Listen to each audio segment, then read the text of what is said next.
నమస్తే friends, welcome back to Shreshta kitchen. నేను మీరావళి. ఇవాళ ఒక టేస్టీ రుచికరమైన రెసిపీ చూపించబోతున్నాను. అది మన గుడ్డు ఎల్లిపాయ కారం అనమాట.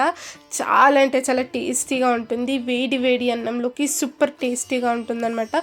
ఎల్లిపాయ కారం అనేది మనకు అందరికీ తెలిసిందే, బట్ గుడ్డు ఎల్లిపాయ కారం ఎలా చేసుకోవాలో ఇవాళ వీడియోలో నేను చూపిస్తాను. ఇది సూపర్ టేస్టీగా ఉంటుంది. ఇది చేసి పెట్టండి, అందరు కూడా చాలా ఇష్టంగా తింటారు. సో ఈ గుడ్డు ఎల్లిపాయ కారం ఎలా చేసుకోవాలి ఇప్పుడు చూసేద్దాం. నేను ఇక్కడ ఒక జార్ తీసేసుకున్నాను. ఇందులోకి ఒక 1 స్పూన్ అంత జీలకర్ర తీసుకున్నాను, అలాగే కొన్ని మిరియాలు వేసుకున్నాను. ఆ తర్వాత ఇక్కడ చూడండి, నేను ఒక 20 వెల్లుల్లి రెబ్బలను పొట్టు తీసేసి ఇందులోకి వేసుకుంటున్నాను. ఇలా వెల్లుల్లి రెబ్బలు వేసుకున్నాక ఇందులోకి ఒక 2 స్పూన్స్ అంత కారం నేను ఇక్కడ వేస్తున్నాను. ఇలా కారం వేసుకున్నాక మనకు రుచికి సరిపడా ఉప్పు వేసుకోవాలి. ఇలా ఉప్పు వేసేసుకొని మూత పెట్టేసుకొని దీన్ని మంచిగా గ్రైండ్ చేసుకొని తీసుకుందాం.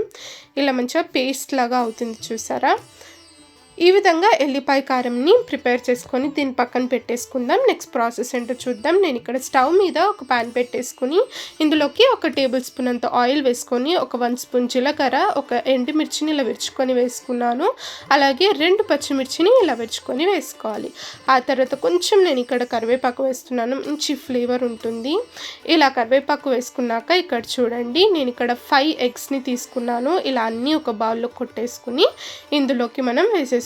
నేను ఇక్కడ 5 ఎగ్స్కి 20 వెల్లుల్లి తీసుకున్నాను, అలాగే ఒక 2 స్పూన్స్ అంత కారం కూడా వేసుకున్నాను కదా. ఇలా గుడ్లు అన్నీ ఇందులోకి వేసుకున్నాక నేను ఇక్కడ పసుపు వేస్తున్నాను, ఒక 1/2 టీ స్పూన్.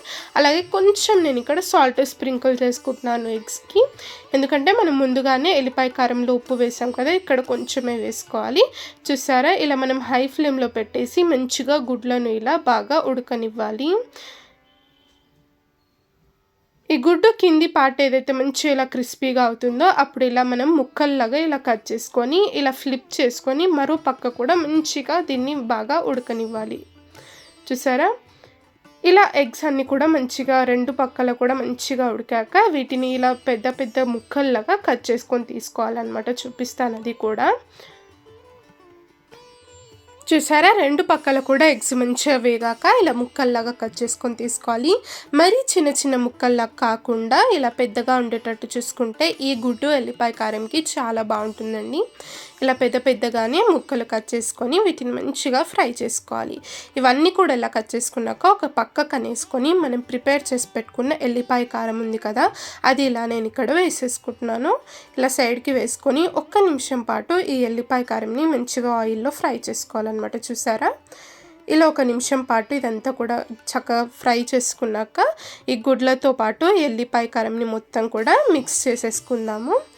ఇలా మిక్స్ చేసేటప్పుడు నెమ్మదిగా చేయాలండి, లేకపోతే గుడ్లన్నీ కూడా చిన్న ముక్కల్లాగా అయిపోతాయి. అలా కాకుండా నెమ్మదిగా వీటినన్నిటిని కూడా కారంతో పాటు ఎగ్స్ని మంచిగా ఇలా కలుపుకోవాలి. ఇలా ఎల్లిపాయ గుడ్డు ఇదంతా కూడా బాగా మిక్స్ అయిపోయాక మనం 1 నిమిషం పాటు బాగా కుక్ చేసుకొని స్టవ్ ఆఫ్ చేసేసుకొని సర్వ్ చేసేసుకోవడమే. ఎంత టేస్టీగా ఉంటుందో అసలు. నోటికి ఏం తినాలనిపించినప్పుడు ఇలా కారంగా చేసుకొని తింటే భలే ఉంటుంది అసలు. తప్పకుండా మీరు కూడా ట్రై చేసి మీకు ఎలా కుదిరిందో నాకు కామెంట్ సెక్షన్లో షేర్ చేసుకోవచ్చు.